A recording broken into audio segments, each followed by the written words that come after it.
స్నానం తర్వాత ఈ 4 పనులు చేయండి. సుఖ నీకి లోటుండదు. ధనవర్షం కురుస్తుంది.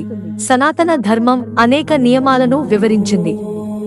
ఈ నియమాలు పాటిస్తే జీవితంలో సంతోషానికి లోటు ఉండదు. ప్రతి ఒక్కరూ జీవితంలో ఏదో ఒక సమస్యను ఎదుర్కొంటారు. సమర్థ వ్యక్తులు కూడా ఈ సమస్యల నుండి అన్ని మార్గాలను కనుగొంటారు. ఆర్థికంగా అభివృద్ధి చెందాలంటే వాస్తు ప్రత్యేక శ్రద్ధ తీసుకోవాలి. ఉదయాన్నే మన ఇంట్లో కొన్ని పరిహారాలు చేయడం వల్ల మనకు ఆర్థిక ప్రయోజనాలు చేకూరుతాయి. ఉదయం వాస్తు స్నానం చేసిన తర్వాత కొన్ని సాధారణ నివారణలు తీసుకోవడం వల్ల ఇంటికి సానుకూల శక్తి వస్తుంది. ఆర్థిక ప్రయోజనాలు కూడా ఉంటాయి. వాస్తు ప్రకారం మీ ఇంట్లో ఏమీ లేకుంటే కాబట్టి ఇది చాలా సమస్యలను కలిగిస్తుంది. మీరు కూడా మీ జీవితంలోని నెగటివ్ ఎనర్జీని తొలగించి ఆర్థికంగా దృఢంగా ఉండాలంటే ఉదయం స్నానం చేసిన తర్వాత ఇంట్లో ఈ 4 పనులు చేయండి. ఇలా చేయడం వల్ల మీరు సంపదను పొందుతారు మరియు జీవితంలో శాంతి కూడా కొనసాగుతుంది. ఉదయాన్నే స్నానం చేసి పూజా గదిలో అగరబత్తీలు, దీపాలు వెలిగించిన తర్వాత ఇంట్లో గంగాజలం చల్లాలి. ఇలా చేయడం చాలా శుభప్రదంగా భావిస్తారు. రోజూ స్నానం చేసిన తర్వాత ఇంట్లో గంగాజలం చిలకరిస్తే ఆ ఇంట్లో సుఖ సంతోషాలు ఉంటాయి.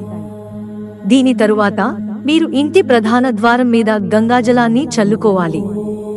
ఇలా చేయడం వల్ల ఆర్థిక నష్టం ఉండదు. అలాగే ఇంట్లో పాజిటివ్ ఎనర్జీ ప్రవహిస్తుంది. వాస్తు ప్రకారం రోజూ స్నానం చేసిన తర్వాత మీ ఇంట్లో పసుపు నీటిని చల్లుకోండి. ఇలా చేయడం వల్ల ఇంట్లో పాజిటివ్ ఎనర్జీ ప్రవహిస్తుంది. దీంతో శాంతి, సంతోషాలు ఉంటాయి. ఇంట్లో సంతోషం కలగాలంటే రోజూ స్నానం చేసిన తర్వాత ప్రధాన ద్వారం మీద పసుపు నీళ్లు చల్లాలి. ఇలా చేయడం వల్ల మీకు విశేష ప్రయోజనాలు చేకూరుతాయి.